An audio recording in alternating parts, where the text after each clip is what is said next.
So my name is Kim Walker, and I'm the director of the Women's Philanthropy Board. And I'd like to welcome you to our event, Budgeting Like a Boss. And let's see, I'm going to put everyone on mute. Or if you are not on mute, if you could go ahead and mute yourself. Again, thank you for attending today's event, Budgeting Like a Boss. The Women's Philanthropy Board is an educational outreach program in Auburn University's College of Human Sciences. WPB, as we like to call it, serves as the flagship division for the Carey Center for the Advancement of Philanthropy and Nonprofit Studies, which also includes programs for youth like Camp I Care and for the community like our nonprofit affiliate program. A large part of WP's mission is to provide educational programs for adults in the community on financial wellness and philanthropic engagement, just like this program today. This is actually our 9th virtual program since our new normal, and we have several great programs coming up during August, so I hope you will like WPB on Facebook if you're there, and make sure you're following along and see what we have coming up. I think Mary Elizabeth, who is our assistant director, will tell you about another program we have on Thursday that we would love for you to participate in.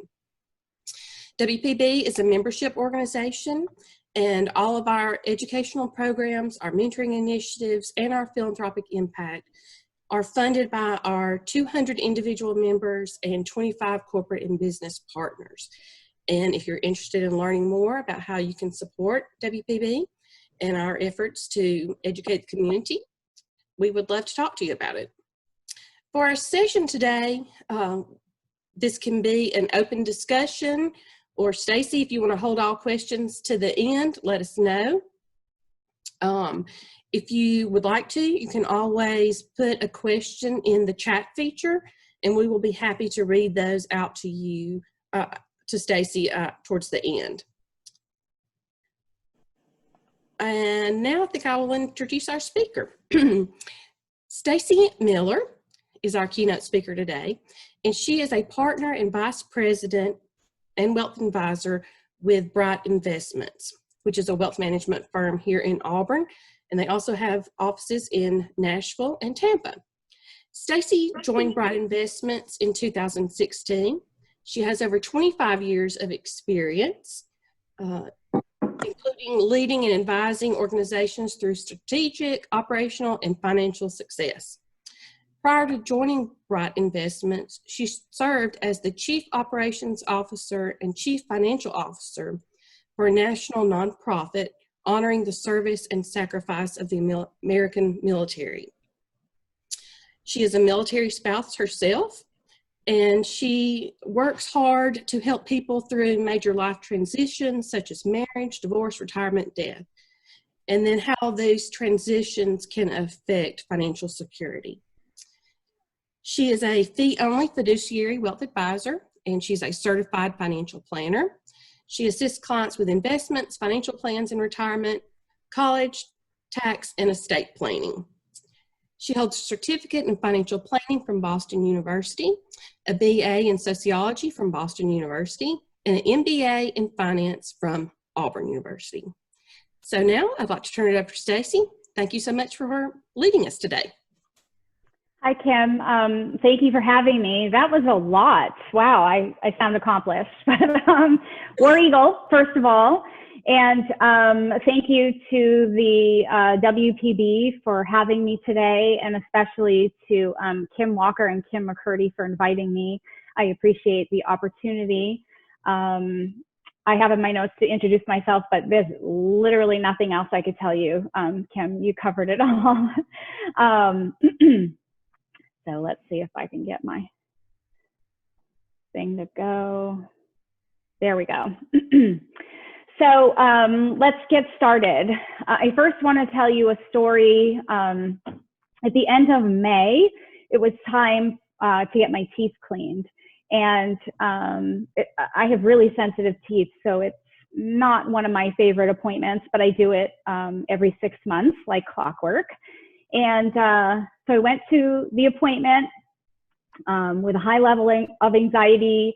It was even higher than normal because at the end of May, as you all know, still in the middle of a pandemic, I was concerned about, the cleanliness of the office and the procedure. Obviously, I can't wear a mask during the procedure. Anyway, so I very kind of offhandedly asked my hygienist if they were able to give me something for the anxiety. And she said, with perfect intonation, that she understands exactly how I feel because she feels the same way every time she goes to see her financial planner. So that was kind of a mic drop moment and a good reminder that personal finance is very personal and it's emotional. And, I understand where she's coming from as I was sitting there at that moment and just, appreciated that comment. And the word budget has a negative connotation, much like the word diet. So maybe some of you are also trying to lose the COVID-19, like the freshman 15, like I am. And, it makes you feel like you have to not live your life. You just have to stop life until you can, accomplish your goals through dieting, through budgeting. And I don't think that's the truth, although it does take discipline. And we're going to talk through all of the steps that you can take to do all of that today.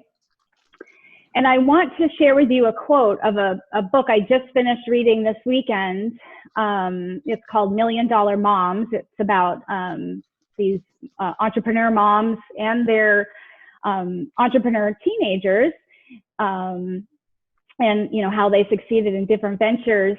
And the quote is, "Wealth is a side effect of financial literacy." So going back to personal finance is very personal, it's very emotional. You don't know what you don't know, and you probably never learned some of the things that we're going to talk about today. I know when I was in school, I learned how to write a check, and that's irrelevant right now. And they're really not teaching kids, financial literacy in school now. It's gone by the wayside, much like cursive. My kids can't read cursive writing because, they didn't learn that. So anyway, I just want to sort of set the stage for, I understand, and everyone understands that this is a very personal thing. And so while we may make jokes as we're talking about the tips and tricks for this, it can be very serious and very personal, and I appreciate that. So here's today's agenda. So first off, we're going to talk about clearly outlining your goals. Obviously, I can't do that individually, but we're going to talk about how you can start doing that yourself. And I want to say, Kim, you had mentioned questions. If you don't mind, I'll hold the questions till the end. But if you think of a question, please put them in the chat box, and then Kim and I will answer all the questions at the end. I meant to say that earlier. Step 2, we're going to talk about how to collect data on your current spending habits so that you know or can learn where some of your different choices can come from, maybe where some of your errors have come from. Definitely a good learning place to start. Step 3 is outlining the steps to achieve your goals. That's going to be the bulk of our discussion today. And step 4 is how to find help. And I think someone submitted a question before today asking about apps and software to help with budgeting, and we're going to cover that in step 4. So step 1 is to clearly outline your goals. And what I want to get you to think about is about financial or security or financial freedom and what that means to you. Because everyone on this call, on this video, probably has a very unique definition. And they it can vary greatly. Like someone's definition might be that they can retire and live on a yacht, right? That's financial freedom to them. But someone else might think, not having to worry about where their next meal is coming from is a financial freedom or financial security. So there's a vast difference in definitions. And I would encourage you to start with that question, and that is going to be the basis, your why for, why you're going to pursue potentially some changes to your financial situation. And it always is good to return to that why when you are challenged. So some of the things that, broad categories for financial freedom or financial security are paying off debt. That might be of interest to you. Saving more and spending less might be important to you, and investing in your future. And we will walk through some of the steps for each of those broad categories. And you've probably heard the acronym SMART goals. SMART goals stands for specific, measurable, attainable, relevant, and time-bound. And I want to... Stacey, can I interrupt you just a second? Yes, ma'am. Do you have slides for this? Is it supposed to be moving? Yes. Okay, we're only seeing the cover page. Really? How can that be? I'm sharing this screen. Oh, your screen sharing is paused. Oh, did you pause my screen sharing? I don't think so. Maybe I did. When you muted everybody? Let's see. How do I? Resume share. Now you see every slide, right? Yes. All right, let's try this one more time. Now do you see step one? Yes, we see it now. Okay, so let me, look, you missed all this good stuff. So that's my, thank you for stopping me. So that's slide number 2. You got today's agenda, and here we are. Thank you for pointing that out, Kim. So where were we? SMART goals: specific, measurable, attainable, relevant, and time-bound. And I want to highlight attainable, and again, referring back to diets, as it's maybe a little easier to understand. But if you have 50 pounds to lose, that can feel overwhelming. If you have $50,000, $100,000 in debt, that can feel overwhelming. And so these SMART goals also need to be attainable. And so if you have a big goal, it's really important that you also narrow them down into smaller goals. So maybe you want to lose a pound this week, or 5 pounds by the end of the month, or you want to pay off 1 credit card by the end of the year. That one for me is really important and can really derail you if you don't make your goals attainable. So that's why I wanted to hit that. Okay, are we on step 2 on the slides? Okay, perfect. So step 2, collect data on your current spending habits. This is really harder than you think. Now, what I want is for you to collect the cash flow for 30 days. And you have 2 choices. You can collect the last 30 days, or what you realistically might have to do is collect your spending habits for the next 30 days. Because maybe you're on this call today because you don't know where your money went in the last 30 days. And that's part of your goal, is to kind of get your finger on the pulse of that a little bit. So in that case, you would want to do the cash flow, for the next 30 days. And again, in step 4, we're going to talk about some of the apps that are helpful for doing that.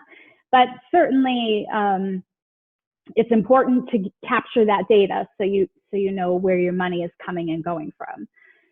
So income from all sources, and I mean everything. If you're selling your kids' clothes or Legos on Facebook Marketplace, make sure you include that in your income. and you know, all your side gigs and whatever it is, make sure you get a full counting of the income that's coming in, because obviously some of that money is either going out or going into some bucket or another, and you know, we want everything to balance. Expenditures I have put into 3 buckets, and your 3 buckets might be completely different, and that's totally okay. This is, again, a very personal definition. I like these 3 buckets: essentials, the fun bucket, and the financial goals.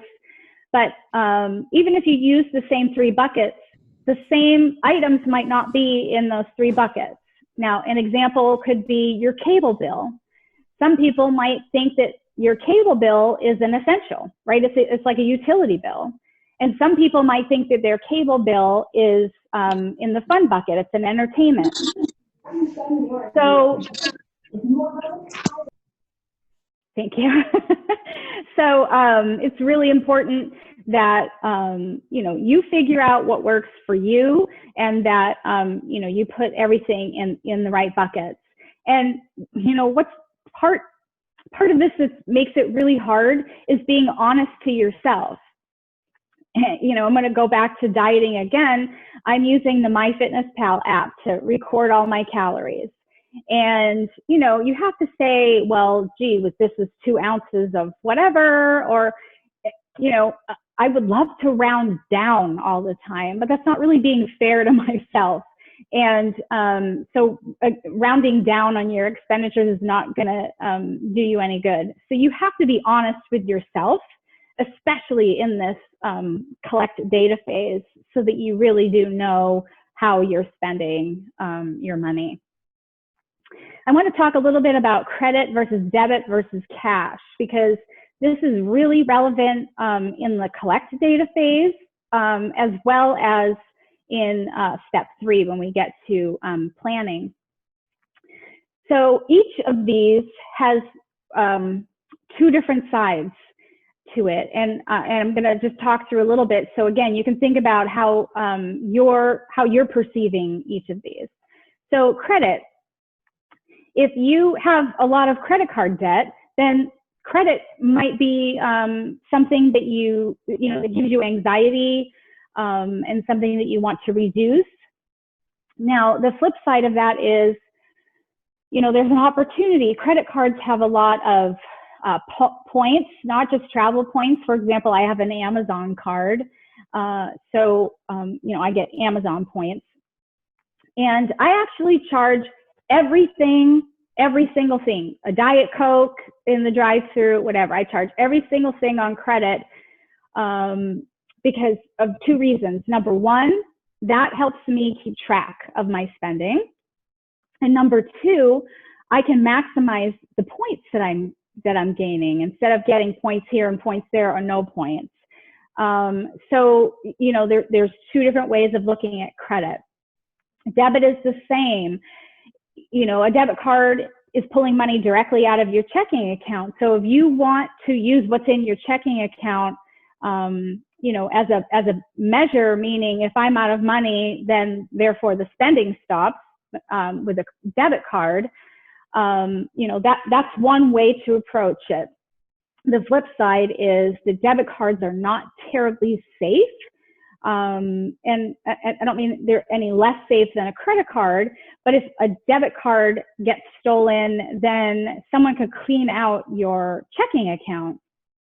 And while banks are very familiar at this point with, you know, fraud and that kind of thing, it might take a few days for them to, or even a week or more, for them to, you know, figure everything out. In the meantime, your checking account has $0 in it, and you might have bills due. So, you know, there's accountability on both sides that you need to think about. And cash is the same way. I've had clients and friends that use little colorful envelopes, and so when they get paid, they put money in the envelope that's for, you know, paying bills, and money in this envelope for dining out, and money in this other envelope for whatever, and that's how they budget. And I'm going to use my husband. He knows I use this story. He doesn't like I throw him under the bus. But when he gets paid, he takes money out of the ATM, each time he gets paid. And every time for the entire 26 years, almost 30 years, 26 years of marriage, 30 years together, I would ask him, well, what did you spend that money on? And he has no idea. So cash can be great for accountability and it can be poor for accountability. And so you just have to decide what works for you. Now, you have this 30 days of income and expenditures. And what I would really like for you to do is to think about which are your fixed expenditures and which are your variable expenditures. Fixed expenditures are usually things like your mortgage and your car payment. So they're fixed. They're the same every single month. And the variable ones are like dining out. And you got to think about, just things that vary. The terms are easy enough. But what's really important about this, and what got a lot of people and a lot of small businesses and a lot of large businesses for that matter in trouble during this pandemic, was that they were not able to sustain their fixed expenses with a drop in revenue. So if you lost your job or you were furloughed or your income dropped, if you were not able to pay your fixed expenses, then you got in trouble, because you can adjust your variable expenses. You can eat out less often and therefore, reduce that when it's necessary. But the fixed expenditures are really how you can get yourself in trouble. And so think about those, the fixed versus variable, and think about, how they can be maybe modified. And now that we have, again, this 30 days of income and expenses, that doesn't reflect the whole year. And so you need to think about what differences are there during the year, like birthdays and holidays, gift giving and that kind of thing. And then, so add some modifications to that. And after that first 30 days, keep doing a check on, taking a look at your spending habits going forward. Now, this is my step 2 with an asterisk. And what I want you to do is give yourself grace here at this point. It's really important for you to understand that, the reason that you're on this call, the reason you're interested in budgeting or finances in general, is that either you've made missteps in the past, you don't really know what's going on, whatever it is, you just need to give yourself grace. That was yesterday. Today, you're going to do something different. You're going to educate yourself, and you're going to use some of these tips, tricks, and tools, I hope, for you to be able to make improvements. But you have to start with first giving yourself grace. And if you are managing finances with a spouse or a partner, it's really important that you give them grace as well. Money is one of those issues in a marriage and, relationships that can really be a deal breaker. So sometimes it requires that you give yourself grace, you give them grace, and you talk and walk through all of that. So step 3, here's the meat of it. We're going to talk about outlining your steps to achieving your goals. First, we're going to talk about, I told you there are 3 categories. First, we're going to do paying off debt. So there's different ways to do this. What I think is the most effective and efficient way is that you gather your balances for everything that you owe, your mortgage, your car payment, your credit cards, your student loans, whatever they are, and then you order them by their interest rate. So I owe $10,000 in credit cards and it's 25% interest rate, then that's one that you're going to want to pay off first. That means for $10,000, you're going to pay at a minimum another $2,500 per year for that. So gather balances, gather the interest rates, and then rank them highest to least. And another point is to look for opportunities to renegotiate or consolidate debt. And I think, you know, the worst case scenario is that you ask about lowering your interest rate or different opportunities. The worst case is they're going to say no. These are your lenders. That's the worst case. But the best case is they say yes. And right now, a lot of organizations, businesses are saying yes in an effort to be proactive about coronavirus and COVID-19 and the pandemic. They understand that situations are tough. And so there's a lot of opportunities out there right now that you need to think about taking advantage of. And additionally, I want you to look at opportunities for paying down debt faster than required. And what I mean by that is that you pay more than the minimum on your minimum monthly payment. So anything additionally that you pay goes towards your principal, which is what you borrowed. And that means you're going to shorten the duration of your loan, of your debt, and that you're going to lower the amount of interest that you're paying, which is basically the fee for the privilege of borrowing that money. So that's a really important thing to consider as well. And here I have credit score, and there's a couple of things that I want to address about credit score. First of all, you need to know what your credit score is. The higher, the better. And the higher the credit score that you have, the better your opportunities are for lending. By that, I mean, if you have a low credit score and I have a high credit score, I can borrow the same money from the same place, maybe at a lower interest rate because I have a higher credit score. So that's really important.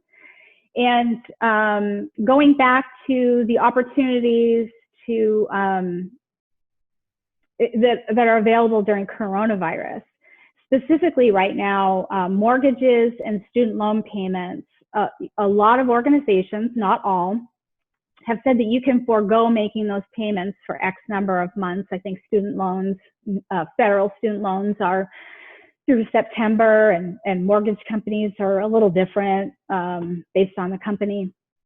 Well, what they didn't advertise and what people are realizing now is that if you took advantage and you stopped making your student loan payments or you stopped making your mortgage payments, it could actually negatively affect your credit score, even though they gave you permission to do that. So what I recommend is that you know your credit score, you know your credit report, and that you keep your finger on the pulse of that. And one really terrific tool that I use and that I recommend to clients is called annualcreditreport.com. I'll say it again, annualcreditreport.com. And it used to be that you could get 3 reports over the course of a year. Now, again, because of being proactive with pandemic and so forth, you can actually get a report every single week if you want to. And that's really helpful. And that's how people are figuring out that, yes, I got permission to skip my student loan payments. And yes, I got permission to skip my mortgage payments, whether I needed to do that or not, it's negatively affecting my credit. And so it's really important when you make changes like that, that you understand all the possibilities and the possible repercussions. And so keeping an eye on your credit score and your credit report is one really important tool. Continuing on outlining the steps to achieve your goals, we're going to take a look at saving more and spending less. And right in the middle of your screen is everyone's favorite latte. So I'm a chai tea latte girl. You might have a different beverage of choice, but much like the conversation with credit, debit, and cash, there's actually 2 sides to this discussion that I hear regularly in the industry. And the first side is, save the $5 or whatever the amount is.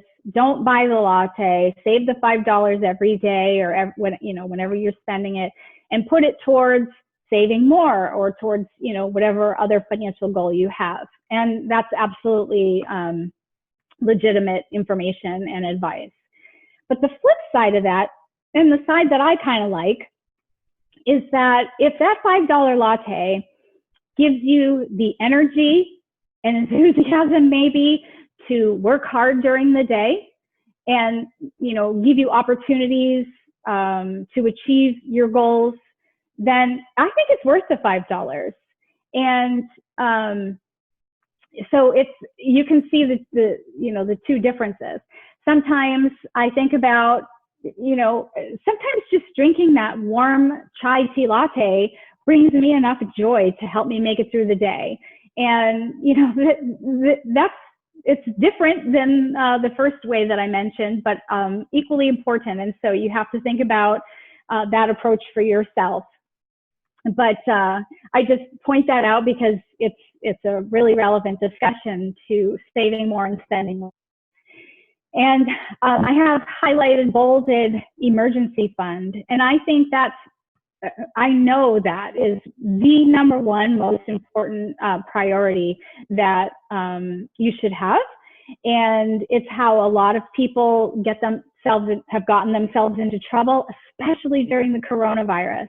This is the I told you so that I don't actually say to people, but you know, for those that have lost jobs or been furloughed, or again, their income has changed, you know, if they have their emergency fund and they are able to continue paying their fixed expenses and maybe even their variable expenses, then life is not quite as challenging as if they didn't have that emergency fund.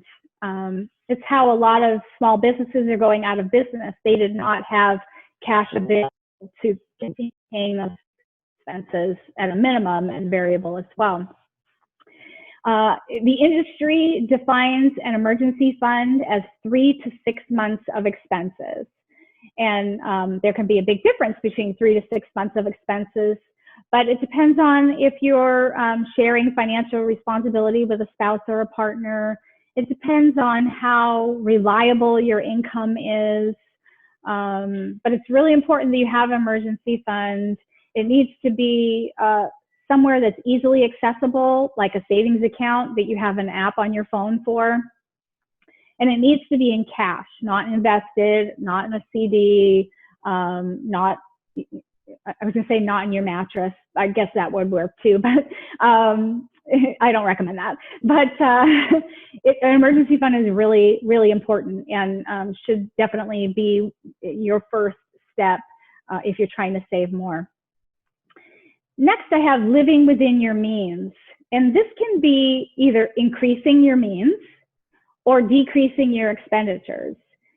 So going back to the latte, right? If the latte is going to give you the energy to take a night class, for all my new adult education folks on the video today, if that's what you need to get through that class so that you know, you can get another achievement and maybe a promotion or another opportunity for a higher level of income, then that's really important. Increasing your means is just as effective as decreasing your expenses.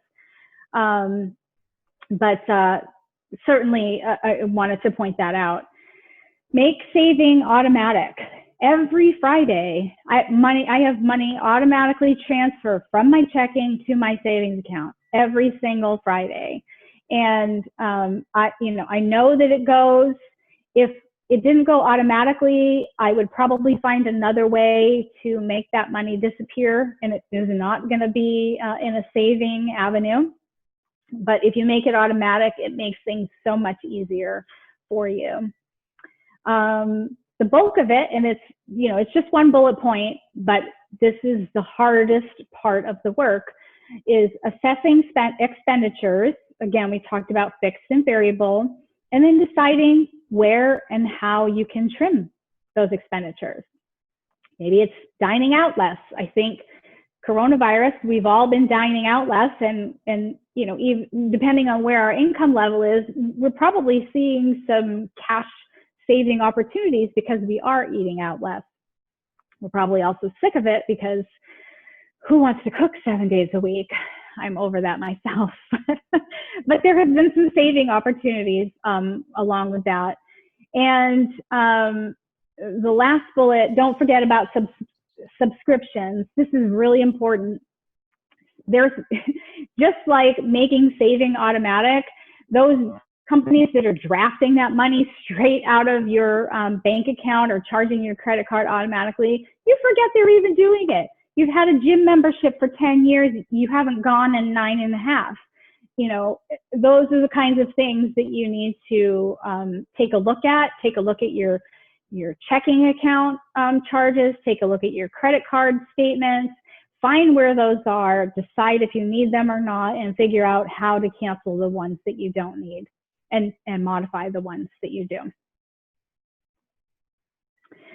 Continuing with step 3, we have investing in your future. And of course, I do mean investments, but I mean something much more broadly as well.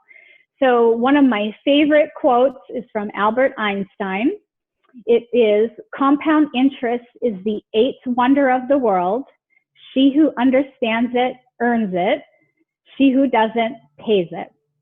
And I took a little liberty by adding the S, because he said he who earns it and he who doesn't. But in today's company, I'm making it she. And so compound interest and returns is how we develop passive income, if you've heard that term. And that means your money is working for you and you're not having to work at it. You're investing, you're earning a return on investment, you're receiving interest or dividends, and you know, it's just sitting there in that investment. So it's working for you. That is the way to wealth. And I think it's really important if you want to get to that point as well, depending on your description from the beginning of our presentation, financial security and financial freedom. That's a big part of the way there. I want to point out tax advantaged accounts. By that I mean tax deferred or tax free. You should definitely be taking advantage of those types of investment accounts first and maximizing those opportunities, because there's no need to pay for tax if you don't need to. Some of those accounts include 401k, for example, or a traditional IRA, a Roth IRA. Those are 3 different tax advantaged accounts that either defer or make tax-free your investment income. And another one that you're probably familiar with is the 529 plan. Most people refer to it as the college savings plan, but it's so much more than that now, because with it, if you spend the money from that account on qualified educational expenses, it's tax-free. And you can pay K through 12 education. You can pay, a disabled adult can use it for their needs. You can use it for apprenticeship. You can even pay up to $10,000 in student loans with it now. And so it's one of my favorite and great tax advantage programs. I have a state plan here, and this is really important to me. I'm not an attorney, but you know, I always advise my clients on making sure that they have their estate plan in order. And what that generally means is a will, a durable power of attorney, and there can be a general, a financial, a healthcare durable power of attorney, a HIPAA release, which is really important. For example, I have 2 college students, one at Auburn and one at Georgia Tech. And the Auburn one just went back last week. The Georgia Tech one is going back next week. And if you're concerned, like I am, about them getting coronavirus when they're in another state, that HIPAA release allows you as a parent to, you know, talk to the doctors and get the information that you need. So that's, you know, it's an estate document and it's really important.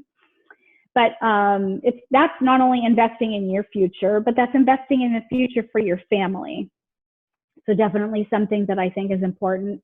Insurance is important. You want to take care of the assets that you have currently Do you have life insurance? Do you have homeowners insurance or renters insurance? Do you have auto insurance, disability insurance? Again, just protecting yourself, your family, and your interests. And finally, investing in your future. I have professional development. It should say professional and personal development. I think that's why you're all here today. I hope so, that this is a little personal development, and this class and other classes that you might be taking or webinars, they're kind of all over the place right now, is a way that you're investing in your future and maybe opportunities, again, for promotion, for a new job, and to increase your means, like we talked about earlier. So step 4, how to find help. On the left, you can see apps, and I have Mint and EveryDollar listed. Mint, if you Google budget app or something along those lines, Mint is on pretty much every one of the lists and usually at the top. I recommended this for clients. They've been very happy with it. I've used it a little bit. Very user-friendly way for you to collect data and then move forward with your budget plans. EveryDollar is another one. That's actually a Dave Ramsey product, and Dave Ramsey is generally aligned with paying off debt. So that's a really good one. And what you might not know is that the bank app that you already have on your phone, or your credit card app that you already have on your phone, also has some budgeting tools on there. So you might take a look at that as well. Here I have some of my favorite websites listed, and I'll just point out that a lot of these, the websites and the Women in Finance, they come in whatever medium that you like to gather your information. So there's podcasts, there's an email that comes out every day, every week, whatever. There's blogs and websites and social media all over. So NerdWallet is one of my favorites for really great information on personal finance. Dave Ramsey, again, is very focused on reducing your debt. Clark Howard has some really good kind of spending tips, where to save money, how to get the best deals, that kind of thing. Her Money is a Jean Chatzky website. So you can see Jean and I in the photo there. And she's one of my favorites. She used to be on the Today Show. I don't think she does that anymore, but really great advice, specifically geared toward women, generally speaking. And then Elvest is actually a Sally Krawcheck website. It's pretty new, maybe just a little over a year old. But Sally Krawcheck is a very outspoken woman. She was very high up on Wall Street, one of the highest achieving women on Wall Street. And a few years ago, she got fed up with it. And she decided to start Elvest, which started out as an investment platform to help women, get that compound interest that we're talking about. And just recently, during coronavirus, she has expanded it a little bit. So there's advice and counseling and all kinds of great information there. Definitely a great resource. My favorite women in finance, I've already talked about Jean and Sally, and Susie Orman is probably someone that you've heard of previously as well. Again, podcast, social media, they're all over that. And then I have Hire Help, and I have some different terms listed here, and I want to talk through them a little bit because they're really relevant differences. Financial counselors are generally geared towards budgeting and assisting with creating budgets and doing some hand-holding along those lines. And they're a little less expensive than some of these others as far as their fees.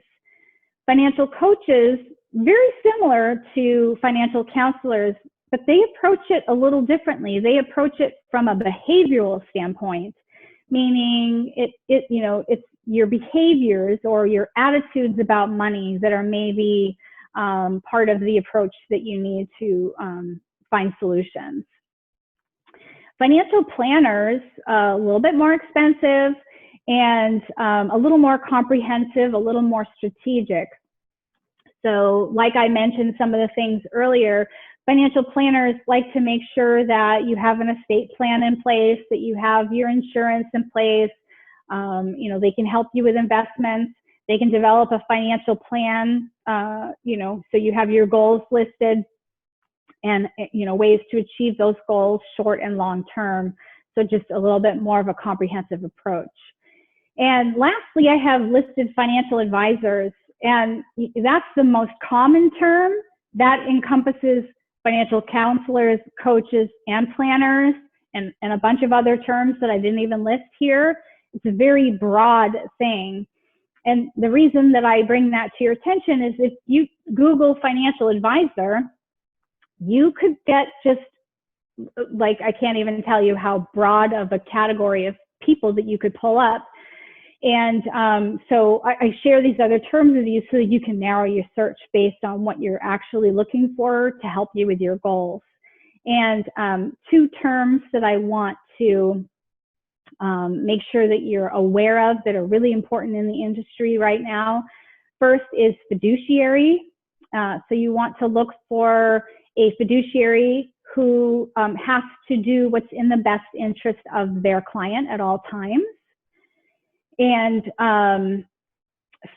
fee only, which is really important. And there's a new term in the industry called fee-based, which sounds so similar, but is really vastly different. Fee only means exactly that, only fees are charged. Fee-based can mean there's commissions as well. And I like fee only. Bright Investments is fee only. And to me, that makes the fiduciary part of the job a little easier. So two really important terms that if you're looking for a financial advisor that you might want to touch upon. So here's another favorite quote. I've shared a couple with you already. Discipline is choosing between what you want now and what you want most. So, you know, that's the latte conversation, right? There's a lot of ways to approach it, but Abraham Lincoln has it right. And I think this is really important and relevant for our talk today. Here's my required disclaimer, and I'll just read the first sentence. It says, information provided in this report is for educational and illustrative purposes only and should not be considered individualized investment advice. I'll let you continue speed reading that. And with that, it's time for questions. So Kim, are there any questions in the chat box? Well, the first question we have is from Kim, who wants to know if you have a limited amount of income, do you suggest starting/funding an emergency fund first or paying off debt first? Sure, that's a great question, Kim, and definitely falls along the lines of chicken and egg, right? Which comes first, the chicken or the egg? The way I like to approach it is do halvesies. So, you know, if you have, let's say, $100, you know, that you can contribute to one or the other, I'm going to contribute $50 into the emergency fund so that I can start slowly building that. But I'm also going to contribute towards debt so I can pay that down. There's a lot of different approaches. It depends on if the debt has a really high interest rate, then it might be worth shifting more toward that.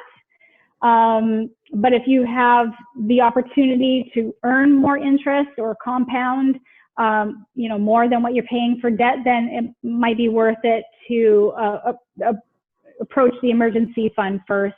It's a very individualized question, but generally speaking, I say I go halvesies so that you continue working toward your goals simultaneously. Great question.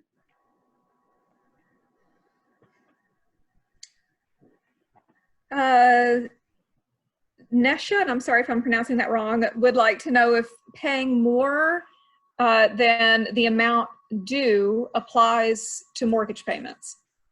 Yes, absolutely. It's Nisha. Hi, Nisha. Yes, absolutely. So if you have a mortgage payment that is $1,000, some part of that $1,000 is going towards interest and some is going towards principal.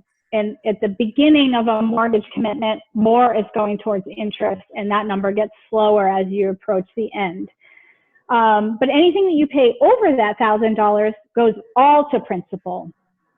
So if you paid, let's say, $1,500, you're going to add another $500 or remove another $500 from your principal, and that's going to shorten the number of payments and the amount of interest that you pay in total at the end of the loan.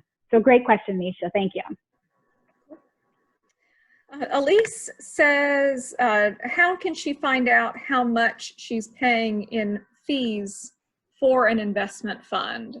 And how would she know if she's paying too much? That is a great question. Did you say it was Elise that asked that? Yes. Yeah, that's a really great question. And I'll tell you frankly that our industry does not do a very good job about making that transparent. And one of my biggest pet peeves. So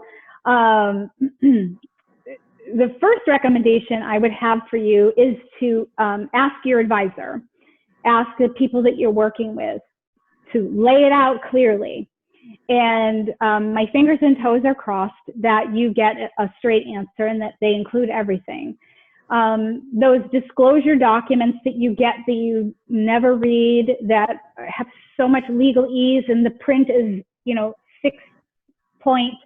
The answers should be in there, but it's very complicated to read and understand. And that's something that I do regularly. I have clients that come to me with that question, and I do some digging. I have clients, for example, recently that were paying almost 8% in fees, and they didn't have a clue that they were paying any because there was not a line item on their statement that said fees. And so assume that there are fees. There could be 3+ levels of fees, meaning, for example, if you're using a mutual fund, there could be a load fee, a transaction fee, a expense fee, and then there can be an advisor fee. So definitely many levels, but your advisor is required to disclose that. They should be transparent about it. If you don't feel like you're getting a transparent answer, then it's worth asking someone else that you maybe trust, or just to see what kind of different answer that you might get. So great question, Elise. Thank you. We don't have any more questions in the chat. Does anyone have a question they just want to shout out?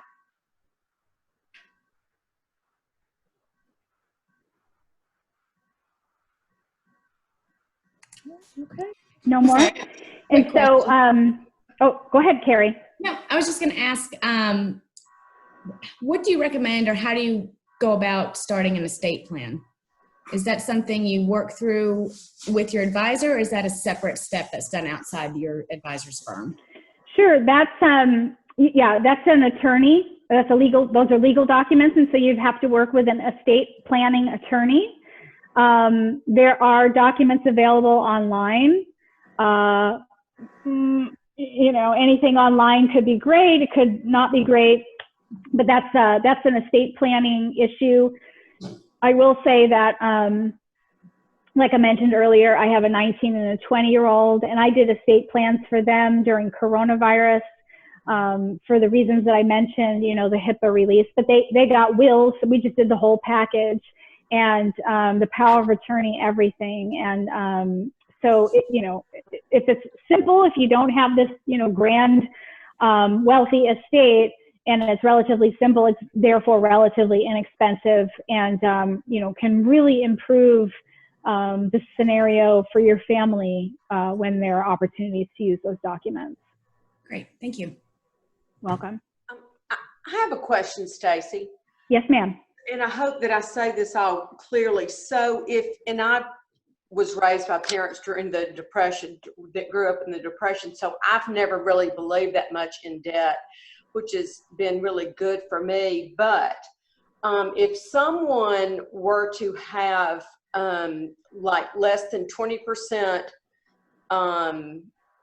or maybe I should say owns the home, owns over 80% of the home, so the mortgage is less than 20% of what the home is worth, and well, would you suggest that they totally pay it off if they're using the other funds in ways to make more income than the mortgage is? If it's like at 3.5% and you're making 8%, it seems to me that you would keep your mortgage. That's a great question. Was that Kim that was talking? Yes. Okay, Kim, that's a great question, and it's an individualized answer, but you Right. absolutely hit the hammer on the nail. That the answer comes in, you know, what's the likelihood of your return on Yeah. versus what's the interest that you're paying on that. If it's less expensive for you to just keep paying that small mortgage payment and using, you know, additional funds towards investing, and maybe you can earn 5 or 10%, you know, depending on the risk that you're taking, then it's probably worth it to invest it and just keep paying that mortgage payment. And, you know, again, talking about that personal finances are personal, sometimes, you know, just the anxiety of having that debt, even though mathematically it makes sense, Yeah. you know, mathematically it makes sense to invest that money and keep that mortgage. You know, if it's going to make you feel better and feel more fulfilled and better about yourself and happier to pay off, then do it. There's no one right answer.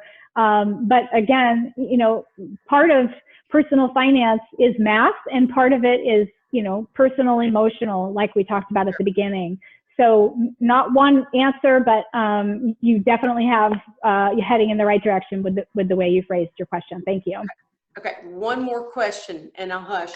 So if a person were to go to their financial advisor, what very direct question would you ask? I mean, I'm so direct. I mean, it seems to me that I should be able to go to him and just say, can you tell me how much I paid out last year in fees that I did not know about? I mean, I know that's blunt, sorry, but No. to me, that's almost the only way to get a straight answer, instead of one that's so confusing that I don't really understand it. Yes, you should be able to ask that question. I wouldn't give it a timeline, and here's why. Using mutual funds, for example, some mutual funds are front-end loaded, meaning you pay a huge fee when you invest at that time, but you don't consistently pay that fee. You pay other fees, but not that one. And some you don't pay till the end when you pull that money. So I wouldn't say how much did I pay last year, but I would ask, what are all of my expenses for this account? Okay. And, you know, they should be able to, like, it's complicated in the disclosures, and it's hidden, not necessarily transparent, but they should be able to, and absolutely should say, you're paying this fee, you already paid this fee every month or every year, you know, this is going to happen toward the end, these are the fees if there are transactions. It's not rocket science. They know all the fees. If they don't, okay. And I'm gonna put a pitch in for those women in finance like me. So you said, you know, him. You know, I think a lot of women prefer to work with women. I think women feel like there's more trust, more transparency there. There are not a lot of women in finance. I think it's like 15, 17% of financial advisors, using the big term, right? 15 to 17% are women. Are certified financial planners, which is what I am. But, you know, I'm going to put a pitch in for women in finance, but also if you're not getting the right transparent answers, then absolutely look for someone that you can develop a relationship with, that you trust, a recommendation from a friend, or using some of the terms that I talked about, you know, as you're doing an online search. There are really great, amazing, trustworthy, transparent financial advisors out there. And if you don't feel like that's what you have, then it might be worth a conversation or several to find someone that fits that for you. So great question. Thank you. Thank you, Stacy. And we've So, had go ahead. question come through the chat. AJ Cam says you mentioned two terms, fiduciary and something else. And she wants to know what the second one was and how you spell it. Sure. The second one was fee only, FEEONLY. And that is exactly what it sounds like, fee only. And I compared that to fee based, which can include fees and commissions. And so it's really important, in my opinion, to look for that fee only designation when you're looking for advisors. Right. She said, thank you. Thank you. It was a great question. I'm sorry that I wasn't clear. So here I have my contact information. I share that because I and Bright Investments share information regularly, trying to, you know, take this complicated information and kind of funnel it down into a user-friendly way with, you know, tips and tricks, you know, things that are going on in the industry, things that we, you know, think you should think about. So follow us on social media. If you have a question you didn't feel comfortable asking today, please email me. I will absolutely respond. And first appointment with me is always free. So if you'd like to talk to me some more at all, I am absolutely available. And again, very grateful for WPB for the opportunity to be here today. And I hope everyone gained some new information and some new tricks for helping you with your financial situation. Thank you so much, Stacy. And thank you to everyone for joining us. And just so you know, this event, just like all of our virtual events, is recorded and will be posted on our YouTube page. You can just go to YouTube and search Women's Philanthropy Board and see some of our previous programs there as well. So if you need to refer back to any of this information, it will be available to you through YouTube. We have another great program coming up this Thursday at noon with Tracy West, who's a State Board of Education representative, and she's going to be talking about the reopening of Alabama public schools and how they're going to be doing that safely. So if you would like to participate in that program, please let us know. We'll be happy to send you that information.